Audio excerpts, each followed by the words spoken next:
Selamat pagi sahabat GPIB, kembali kita berjumpa dalam acara Morning Call GPIB bersama dengan saya Pendeta Dea Pieta Runtunuwu yang ditugaskan melayani di GPIB Jemaat Maranatha Tanjung Selor, Pospalkes Hosiana Muara Pangean, Immanuel Lembuang, dan Longpeso Kalimantan Utara.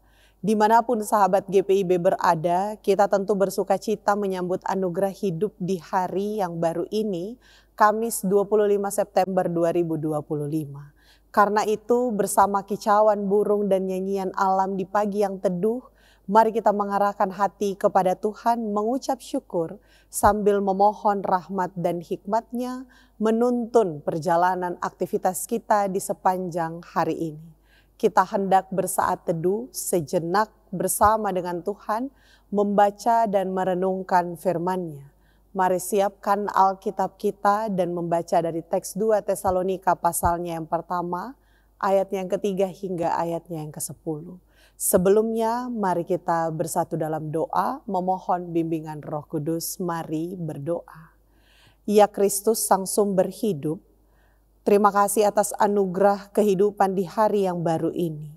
Engkau berkenan menjumpai kami dengan kasih dan rahmat-Mu.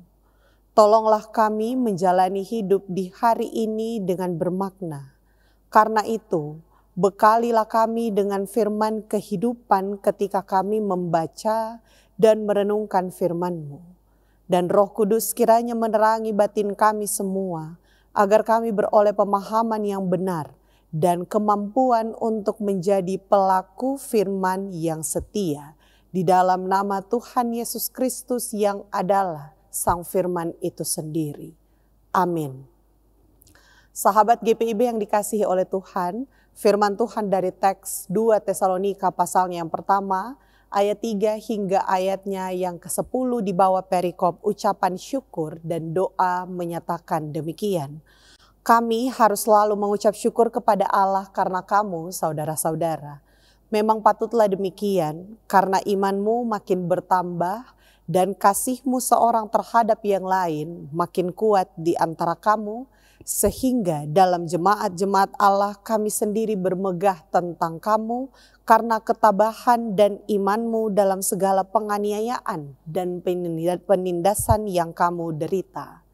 Itu adalah bukti tentang adilnya penghakiman Allah yang menyatakan bahwa kamu layak menjadi warga kerajaan Allah.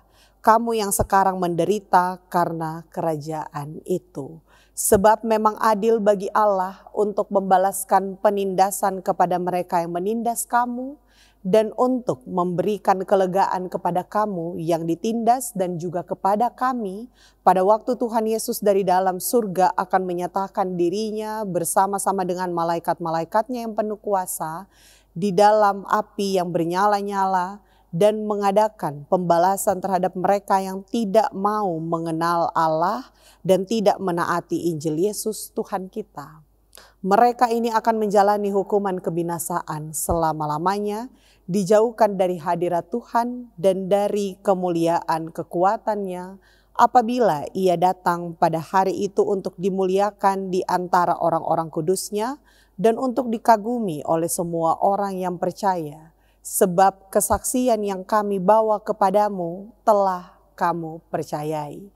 Demikianlah pemberitaan firman Tuhan, terpujilah Tuhan Yesus Kristus, haleluya. Sahabat GPIB yang dikasihi oleh Tuhan, kita hidup di zaman yang tidak mudah. Ada banyak tantangan iman datang dalam berbagai bentuk menghampiri kehidupan kita. Tekanan ekonomi, masalah keluarga, konflik relasi dalam pekerjaan, bahkan ada penolakan karena kita memilih untuk ingin hidup benar. Nah, firman Tuhan dari 2 Tesalonika pasal yang pertama ayat 3 hingga ayat yang ke-10 mengingatkan kita bahwa di tengah penderitaan iman bisa tetap teguh dan pengharapan tidak sia-sia. Sahabat GPIB, jemaat di Tesalonika adalah jemaat yang masih muda, namun mereka mengalami penganiayaan berat karena iman mereka kepada Kristus. Tetapi justru dalam penderitaan itu, iman mereka semakin bertumbuh dan kasih mereka semakin kuat. Maka Paulus memuji mereka karena hal itu, bahwa ternyata penderitaan bukan menjadi alasan untuk mundur, tetapi penderitaan bisa menjadi ladang bagi pertumbuhan iman kita. Sahabat GPIB, di tengah kesulitan, Tuhan sedang membentuk kita. Sebab iman yang sejati tidak diuji di masa nyaman, tetapi iman yang sejati diuji di saat kita tetap percaya, walau segala sesuatu nampak tidak mudah, dan keteguhan itu tidak lahir dari kenyamanan, tetapi keteguhan lahir dari kesetiaan di tengah tekanan hidup. Bayangkan ada sebuah paku yang ditempatkan di atas papan kayu.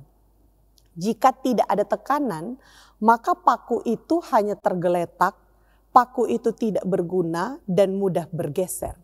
Tetapi ketika ada palu yang memukulnya satu pukulan demi pukulan, maka paku itu akan tertancap, masuk semakin dalam dan menjadi kuat tertanam. Begitu juga dengan iman kita. Tanpa tekanan iman bisa saja dangkal, iman bisa saja mudah goyah oleh angin dunia. Tetapi ketika kita mengalami masalah, kita mengalami penderitaan, kita mengalami aniaya, justru disitulah iman diuji dan semakin tertanam dalam Kristus Yesus. Sahabat GPIB yang dikasihi oleh Tuhan, mengapa iman jemaat di Tesalonika semakin teguh meskipun dalam tekanan dan dalam aniaya yang berat? Karena mereka percaya bahwa Allah yang mereka sembah di dalam Kristus Yesus itu adalah Allah yang adil. Allah yang akan memberikan kelegaan bagi yang setia dan memberikan pembalasan bagi yang menindas. Keadilan Tuhan itu tidak selalu datang sesuai dengan waktu kita. Tetapi keadilan Tuhan datang pada waktunya yang tepat. Nah, saya kira kita juga sedang hidup dalam semangat zaman yang materialistis, di mana segala sesuatu menjadi komoditi dan relasi antar manusia menjadi transaksional. Ada transaksi antar pihak dalam relasi kepentingan. Dalam artian kita menjadi kawan sepanjang ada kepentingan. Tetapi kita bisa ditinggalkan setelah kepentingan itu juga selesai. Bahkan dapat menjadi musuh jika bergerak dalam frekuensi yang berbeda. Nah, relasi kepentingan itu selalu timpang dan selalu tidak adil. Tidak semua menjadi subjek, selalu ada subjek dan objek. Tidak sedikit orang dalam posisinya sebagai objek yang mengalami ketidakadilan bahkan menjadi korban dalam relasi kemanusiaan yang transaksional tersebut. Sahabat GPIB yang dikasihi oleh Tuhan kita Yesus Kristus, jika saudara sedang mengalaminya atau sedang tertekan oleh apapun masalah kehidupan, tetaplah setia. Jangan lepaskan iman kita. Tuhan sedang bekerja di balik setiap masalah kehidupan kita. Jangan iri kepada orang fasik. Tuhan tahu siapa yang setia dan keadilannya pasti dinyatakan. Teruslah berharap kepada Tuhan karena pengharapan dalam Kristus tidak pernah mengecewakan. Meskipun hidup di dunia ini memang tidak mudah, tetapi iman yang teguh dan pengharapan yang hidup akan membuat kita tetap berdiri. Maka tetaplah setia dalam menjalani panggilan dan pengutusan Tuhan atas kehidupan kita dimanapun Tuhan menempatkan kita untuk pergi dan melayani. Amin, firman Tuhan. Sahabat GPIB, marilah kita bersatu di dalam doa, mari kita berdoa. Ya Tuhan Allah, di tengah dunia yang penuh dengan tantangan, ajarlah kami untuk memiliki iman yang teguh dan pengharapan yang tidak goyah kepadamu. Dan biarlah keadilan-Mu dinyatakan, membela mereka yang diperlakukan tidak adil oleh dunia. Kami berdoa, berkatilah semua sahabat GPIB, kami semua dalam memaknai hidup di semua medan panggilan dan pengutusan kami di sepanjang hari ini. Kuatkanlah kami agar tetap setia sampai Engkau datang kembali menjumpai kami. Kami menyerahkan seluruh kehidupan ini ke dalam tangan pengasihan Tuhan. Biarlah Tuhan yang akan menyertai aktivitas pekerjaan pelayanan dan juga kegiatan kami di hari ini, dan kami melakukannya semua hanya untuk kemuliaan nama Tuhan. Jadikanlah kami saluran berkat bagi siapa saja yang Tuhan izinkan berjumpa dengan kami. Terpujilah namamu ya Tuhan Allah, yang adalah sumber berkat, sumber kehidupan, sumber pengharapan, dan sumber sukacita. Kepadamu kami berdoa, bermohon, dan mengucap syukur. Amin. Sahabat GPIB yang dikasihi oleh Tuhan, demikian perjumpaan kita di pagi hari ini. Selamat berkarya, selamat menjalani kehidupan dalam pekerjaan, pelayanan, dimanapun Tuhan mengutus kita untuk pergi dan melayani. Tuhan berkati kita sekalian hari ini dan sampai selama-lamanya.